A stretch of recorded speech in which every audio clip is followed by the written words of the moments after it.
ఓం శ్రీ మాత్రే నమః. ఈరోజు మనం అడవి ఉసిరికాయతోటి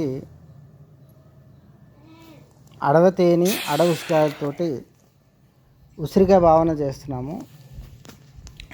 మన ఆశ్రమం దగ్గరలో ఉన్న అడవుల నుంచి ఉసిరికాయలు సేకరించడం జరిగింది. అదే అడవి నుంచి మనం తేనె సేకరించడం జరిగింది. ఈ రెండాటితోటి ఉసిరికాయ భావన చేస్తున్నాము.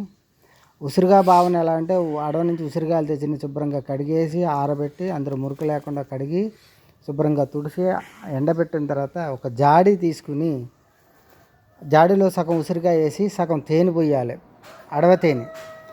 ఈ రోజు కూడా దీన్ని తేనెలో తీస్తూ ఉసిరికాయని సెపరేట్గా ఎండబెట్టుకుంటూ తేనె సెపరేట్గా ఎండబెట్టాలి. ఇలాగా 21 రోజులు భావన చేయాలి. 21 రోజు ఎండబెట్టాలి. ఏ రోజు ఆ రోజు మనం ఎప్పుడైతే తేనె ఎండుతుంది, ఉసిరికాయ ఎండుతుంది, ఈ తేనె అంతా ఉసిరికాయ లాగాలి. ఉసిరికాయ లాగిన తర్వాత చూడండి, అలాగే తేనెలో వేస్తున్నాము. అలా తేనెలో వేయటం వల్ల ఆ రోజు ఎండబెట్టి మళ్ళీ తేనె మొదటికి మళ్ళీ లాగేసుకుంటూ ఉంటుంది, ఉసిరికాయ లాగేసుకుంటుంది.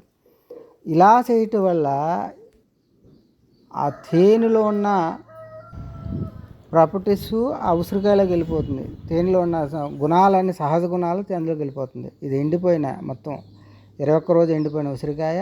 దీని యొక్క బెనిఫిట్